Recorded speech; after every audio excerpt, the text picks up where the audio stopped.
I am a sixth-year PhD student candidate in the Department of Sociology.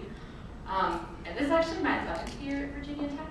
I did my undergrad and my master's here, and I couldn't get enough, so I stayed for my PhD.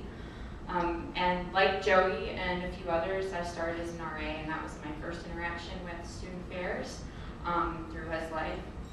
And I think I've come full circle now because I'm involved with the graduate school, obviously, and I'm the current president of the Graduate Student Assembly, and I got back into student affairs with the governance system. And last year I chaired the Commission on Student Affairs, and I worked really closely with Dr. Spencer. There's a lot of familiar faces in the room. And my area that I focused on was civility. I had a hard time at first picking one, but I feel like civility does helps to explain like a lot of the struggles that we face when it comes to not only like the positives of interactions, but also sometimes unfortunately the negatives. And I think Chris kind of hit on this really well, and my hat off to you because that takes some courage. And I think, like he said, you know, we have to learn from our mistakes, but also learn that the struggles can help define us as well. And I believe, become a better student leader and overall person because of those experiences. I'll give you at least a couple examples. As a resident advisor, and my fellow resident advisor peers will agree to this, you have to deal oftentimes with a lot of mediating and conflict, whether it's, you know, roommates or hallmates or suite mates. And so I learned from that, and that was really difficult when you're trying to, you want to be a peer, you want to be seen as an equal, but at the same time you have to be kind of in a power differential role.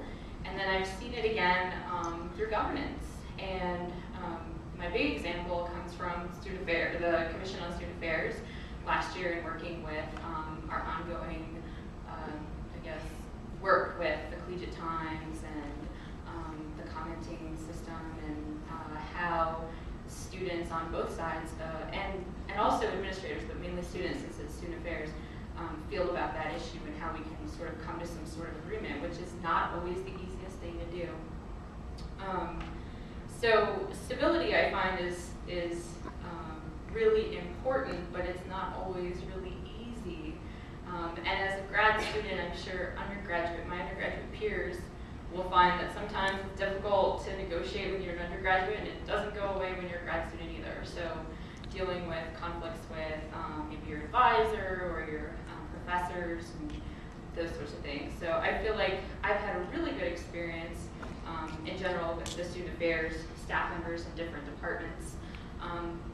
And as a grad student, I'm looking forward to the continuing expansion of incorporating more grad students. Obviously, there aren't as many grad students involved, and hopefully we can, you know, get some more grad students involved. But